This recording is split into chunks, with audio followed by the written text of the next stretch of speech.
Hello, আসসালামু আলাইকুম everyone. কী অবস্থা সবার? আশা করি সবাই অনেক অনেক ভালো আছেন। আজকের এই ভিডিওতে অনেকেই জানতে চান বা অনেকেই কমেন্ট পায়, অনেকেই মেসেজ করেন, ভাই কোন সিটি থেকে কতগুলো নুলস্তা ইস্যু হয়েছে। আপনারা জানেন যে কোন সিটিতে কতগুলো নুলস্তার কোঠা দেওয়া যাবে সে বিষয়ে কিন্তু একটা কোঠা কিন্তু তারা বরাদ্দ করে দিয়েছে। এখন যে সিটিতে যতগুলো কোঠা আছে সেই অনুপাতে কিন্তু তারা নুলস্তাগুলো ইস্যু করবে। এখন দেখা যাচ্ছে, এখন আপনি যদি জানতে পারেন যে একটা সিটিতে কতগুলো কোঠা আছে এবং সেই অনুপাতে আপনি কতগুলো নুলস্তা ইতিমধ্যে উঠেছে এবং কতগুলো ওঠার সম্ভাবনা রয়েছে, সেক্ষেত্রে আপনি একটা বিষয় শিওর থাকতে পারবেন যে এখনও কত পরিমাণ নুলস্তা ওঠা বাকি রয়েছে। তো সেক্ষেত্রে আমি আপনাদেরকে একটা বিষয় বলি যে কোন শহরে কতগুলো কোঠা আছে সেটা জানা সম্ভব, কারণ সেটা তারা নির্দিষ্ট পরিমাণে একটা কোঠার সিরিয়াল দিয়ে একটা লিস্ট কিন্তু তারা প্রকাশ করে, এবং সেই লিস্ট কিন্তু আমি আমার ফেসবুক পেজ এবং ইউটিউব চ্যানেল দু জায়গায় কিন্তু পোস্ট করেছি। আপনারা চাইলে খুঁজে নিলে দেখে নিতে পারবেন।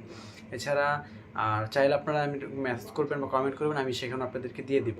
তবে সেখান থেকে বা কোন শহর থেকে কতগুলো নুলস্তা উঠেছে সেই বিষয়ে কিন্তু কোনো বিজ্ঞপ্তি প্রকাশ করে না, যার কারণে সেটা আমাদের পক্ষে জানা সম্ভব না। তবে কোন কোন সিটি থেকে নুলস্তা উঠতেছে সেই বিষয়টা আমরা আপনাদেরকে জানাতে পারি, কারণ সেই আপডেটগুলো আমরা আপনাদের কাছে পাই। আমাদেরকে অনেকেই মেসেজ করে জানায়, কমেন্ট করে জানায় যে ভাই আমার বড় ভাই শহর থেকে নুলস্তা পেয়েছে, হ্যাঁ একটু দেখে দেন নুলস্তা ঠিক আছে কিনা। বা অনেকেই কমেন্টে এমনি জানায় যে ভাই আজকে নুলস্তা পেয়েছি এই শহর থেকে। বা এরকম অনেকেই, অনেক অডিয়েন্স আছে যারা আমাদের ভিডিওগুলো প্রতিনিয়ত দেখে, তারা আমাদের এই বিষয়গুলো জানায়। তো সেখান থেকে আমরা মূলত এই আপডেটগুলো জানতে পারি।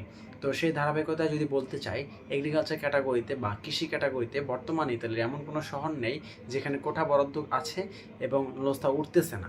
যেখানে কোঠা বরাদ্দ আছে এগ্রিকালচার ক্যাটাগরিতে, প্রত্যেকটা শহর থেকে বর্তমানে এবং গ্রাম থেকে, সিটি থেকে, সব জায়গা থেকে কিন্তু নুলস্তা ইস্যু হচ্ছে এবং নুলস্তা দিচ্ছে। এর বাহিরে স্পন্সর এবং ডোমেস্টিক নিয়ে যদি বলি, ডোমেস্টিক ক্যাটাগরিতে এখনও পর্যন্ত কোনো আপডেট পাইনি। আদৌ এখনও পর্যন্ত কেউ নুলস্তা পেয়েছে এমন কোনো ইনফরমেশন আমাদের কাছে নেই। যদি কেউ পেয়ে থাকে সেটা হয়তো পেতে পারে, তবে আমার কাছে সেই ইনফরমেশন নেই। আর এগ্রিকালচার ক্যাটাগরি নিয়ে যদি স্পন্সর ক্যাটাগরি নিয়ে যে বলতে চাই, স্পন্সর ক্যাটাগরিতে বর্তমানে বেশ কিছু সিটি থেকে নুলস্তা দিচ্ছে। আমরা প্রায়শই স্পন্সর ক্যাটাগরিতে বিভিন্ন শহর থেকে আপডেট পাই। যেমন গতকালকে কিন্তু আমি মূলত হচ্ছে আপনার দুইটা শহর থেকে আপডেট পেয়েছিলাম স্পন্সরের, এবং একটা হচ্ছে সিসিলিয়া এবং একটা হচ্ছে কাসেরতা। এর আগেও আমি প্রায় 4-5টা শহর থেকে নুলস্তার আপডেট পেয়েছি, যেমন পালেরমোর থেকে পেয়েছিলাম, জেনোভা থেকে পেয়েছিলাম, রোম থেকে পেয়েছিলাম, নেপোলি থেকে পেয়েছিলাম, ঠিক এইভাবে আরও মিলান থেকেও পেয়েছিলাম। এবং আরও বেশ কিছু সিটি থেকে কিন্তু নুলস্তার আপডেট আমরা রীতিমতো পাচ্ছি। তো এই হচ্ছে আপডেটগুলো। এই সকল শহর থেকে বর্তমানে নুলস্তাগুলো উঠতেছে। আশা করি আরও আগামী 15-20 দিনের মধ্যে ইতালির সব শহর থেকে স্পন্সর ক্যাটাগরি হোক বা এগ্রিকালচার ক্যাটাগরি হোক, সকল ক্যাটাগরি নুলস্তা দেওয়া শুরু হয়ে যাবে। এবং পাশাপাশি যারা 2026 সালে আবেদন করেছেন, দোয়া করি সকলেরই মনে আশা পূরণ হোক। যদি না হয় সেক্ষেত্রে আপনারা আবারও ট্রাই করবেন, পরের বার আবেদন করবেন। তবে কেউই কোনোভাবেই অবৈধভাবে ভূমধ্যসাগর পাড়ি দিয়ে যাওয়ার চেষ্টা করবেন না। কারণ হচ্ছে, আপনারা হয়তো বা জানেন যে ভূমধ্যসাগরে কিছুদিন আগেও কিন্তু লঞ্চ ডুবি বা হচ্ছে বোট ডুবির কারণে অনেক বাংলাদেশি মারা গেছে। তো এই বিষয়টা আপনারা অবশ্যই মাথায় রাখবেন, জীবন থেকে কিন্তু অর্থের মূল্য বেশি না।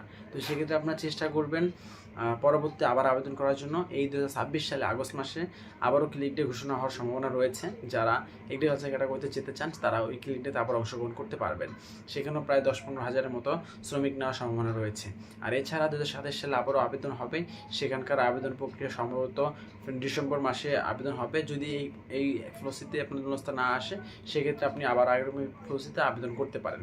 আশা করি ইনফরমেশনগুলো আপনাদের উপকারে আসবে। যদি ইনফরমেশনগুলো আপনাদের উপকারে এসে থাকে তাহলে অবশ্যই কমেন্টে জানাবেন, আর অবশ্যই ভিডিওতে লাইক করে দিবেন। ফেসবুক পেজ থেকে দেখলে অবশ্যই পেজটি ফলো করে রাখবেন, এবং ইউটিউব চ্যানেল থেকে দেখলে অবশ্যই সাবস্ক্রাইব করে রাখবেন। ধন্যবাদ সবাইকে, দেখা হবে পরবর্তী কোনো ভিডিওতে। সে পর্যন্ত সবাই ভালো থাকবেন, সুস্থ থাকবেন। আল্লাহ হাফেজ।